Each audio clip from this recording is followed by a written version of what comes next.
Marguerite Blais, autrefois ministre des Aînés à la Coalition Avenir Québec, sort son livre. En poste de 2018 à 2022, elle a été la responsable du dossier des aînés durant des années marquées par la pandémie de la COVID-19. Notre collègue l'a rencontrée chez elle afin de connaître ses intentions derrière la rédaction de son manuscrit. Marguerite Blais, Madame Blais, merci de me recevoir.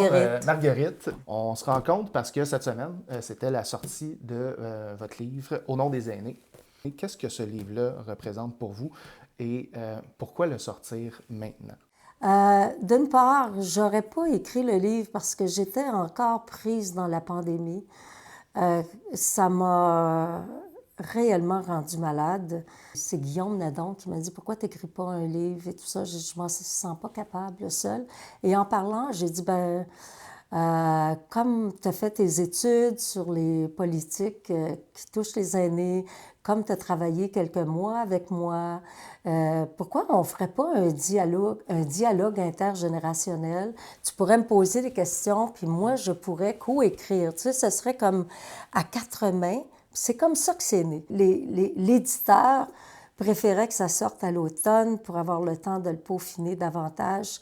Mais comme on est en année électorale, il fallait que ça sorte parce que la conclusion, c'est vraiment qu'il faut arrêter de faire de l'agisme. Est-ce que la façon que ça s'est joué avec la pandémie à la fin, est-ce que c'était le tsunami qui a fait déborder le vase? Parce que votre héritage est colossal, mais à la fin, c'est venu vous marquer profondément comme épisode.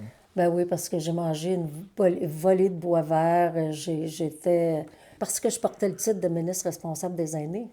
Mais j'étais ministre des aînés, mais tout le personnel, tout ce qui était syndiqué, les PDG des CIS et des CIUS étaient sous la gouverne du ministère, du ministre de la Santé. On le comprend bien avec le livre, des points justement névralgiques comme le transfert des aînés des hôpitaux en CHSLD auquel vous vous étiez opposé, aussi l'interdiction de la visite des proches aidants. Puis c'est un peu vous qui avez porté le chapeau pour ces décisions-là. Ben absolument. Ça fait partie du jeu politique. Ben, ça fait partie du jeu politique. La politique, on est dans le nous quand on fait de la politique. Tu sais. Tu joues dans le nous, c'est pas dans le moi. Je dirais que pour faire un collier de perles, ça prend plusieurs perles. Et toi, tu n'es qu'une perle dans le collier, mais tu fais partie du collier. Et le pouvoir, c'est le collier. C'est la collectivité, c'est la communauté. Comment vous vous percevez comme politicienne? Parce que je vous décrivais dans mon article sur le livre comme quelqu'un qui comprend très bien les rouages puis qui est très bien capable qui comprend la game. Oui, je comprends la game. Très, très bien. Je sais comment ça fonctionne. Mais je ne suis pas obligée de le crier sur les toits.